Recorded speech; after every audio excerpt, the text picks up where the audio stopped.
Perkenalkan, nama saya Angelina Maldiwun, kelas A semester 6. Dalam video kali ini saya akan mereview tugas ke-6 mata kuliah Sosiologi Politik. Partisipasi politik. Banyak pekerjaan dimulai dengan studi tentang kewarganegaraan. Konsep kewarganegaraan merupakan artefak politik dan sosial. Ini adalah ciptaan negara pada saat yang sama, menyediakan struktur bagi individu peran individual dalam masyarakat. Ia mengambil berbagai bentuk tindakan, ekspresi, simbolis, dan sosial organisasi. Dengan demikian, konsep kewarganegaraan penting bagi sosiologi politik. Kewarganegaraan mengacu pada partisipasi atau keanggotaan dalam komunitas. Marx mencatat bahwa kewarganegaraan adalah ciptaan negara modern, suprastruktur yang muncul dari dinamika masyarakat berbasis kelas. Kewarganegaraan sebagai ciptaan politik mengaburkan ketidaksetaraan kelas yang diciptakan dalam sistem kapitalis. Negara dengan caranya sendiri menghapus perbedaan berdasarkan kelahiran, pangkat, pendidikan, dan pekerjaan ketika menyatakan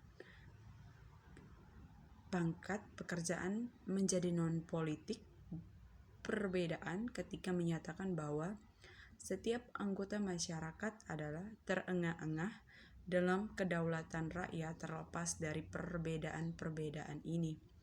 Ketika ia memperlakukan semua itu elemen yang membentuk kehidupan aktual orang-orang dari sudut pandang negara. Parson mendekati konsep tersebut dengan menekankan fungsi kewarganegaraan dalam menjaga kemasyarakatan. Kewarganegaraan adalah pengakuan keanggotaan dalam komunitas.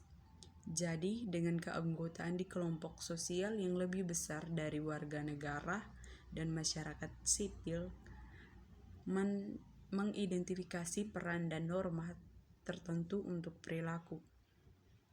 Kewarganegaraan penting untuk tantangan sosial menurut model fungsionalis. Legitimasi untuk memerintah dan asumsi otoritas diperkuat melalui pembuatan peraturan partisipatif. Dari elit perspektif kekuasaan, kami tertarik untuk memahami apakah pengertian keanggotaan dalam komunitas politik bersifat inklusif atau eksklusif. Pada dasar kewarganegaraan kekuatan, apakah kewarganegaraan ditawar kepada mereka yang memiliki keanggotaan? Apakah kewarganegaraan dasar untuk mendistribusikan kekuasaan di antara semua anggota komunitas? Bagaimana keanggotaan direproduksi?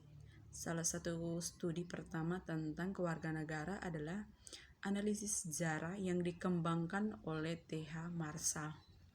Dengan memperlakukan kewarganegaraan sebagai berbasis hak dan diciptakan melalui aturan dan prosedur dipilih secara resmi oleh negara, Marshall melihat hak bergerak melalui sejumlah tahapan sejenak revolusi besar tahunan 1700-an.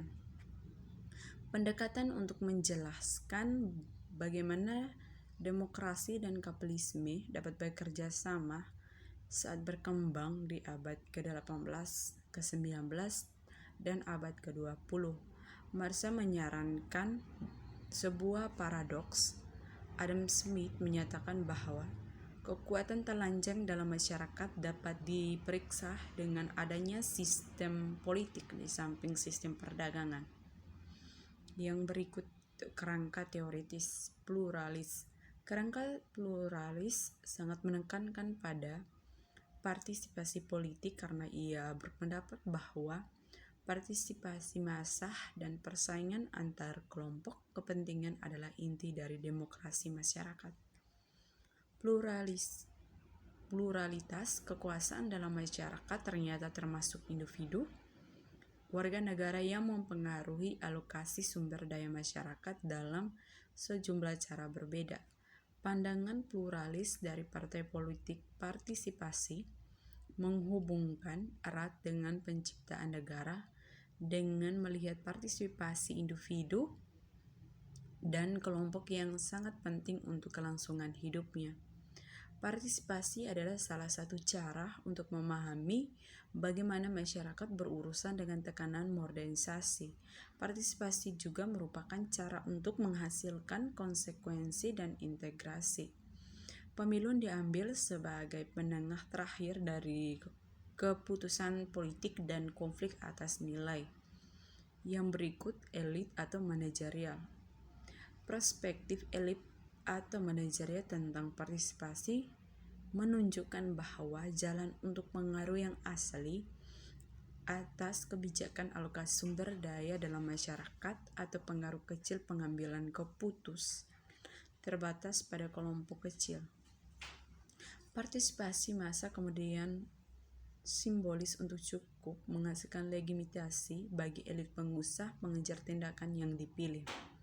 Dengan kata lain, partisipasi massa tidak terlalu berpengaruh terang. Fakta bahwa sedikit yang memerintah adalah fokus perhatian. Persaingan elektoral antara kelompok elit atau interaksi antara warga negara dan birokrasi atau mengoptis kemauan massa menjadi agen kelompok elit yang bersaing. Melalui penelitian ekstensif, perspektif elit mengungkapkan pola yang menarik di lembaga bentuk kelembagaan dari perilaku politik. Di Amerika Serikat, sekitar setengah dari semua orang negara berpartisipasi. Proses pemilihan biasanya kurang dari setengah. Selain itu, seperti yang kita lihat dalam tipologi partisipasi politik kita, bentuk partisipasi yang lebih canggih. Semakin sedikit jumlah pesertanya. Dengan kata lain, demokrasi di Amerika bukannya demokrasi partisipasi masyarakat. Kelas. Perspektif kelas menyimpulkan bahwa partisipasi kelompok diperbolehkan hanya sejauh ia dipertahankan kepentingan kelas kapitalis. Tetapi revolusi buruh yang diramalkan oleh Marx sebagian besar belum direalisasikan sebagai kapitalisme telah berkembang ke banyak masyarakat di seluruh dunia. Pilihan yang rasional. Model pilih rasional dari partai politik memperlakukan tindakan politik sebagai ekonomi kepentingan atau tindakan sosial yang memperkuat hasil politik yang disepakati atau diinginkan. Yang berikut postmodern. Ahli teori postmodern mendekati partisipasi politik dengan cara yang agak unik, meskipun mungkin terlalu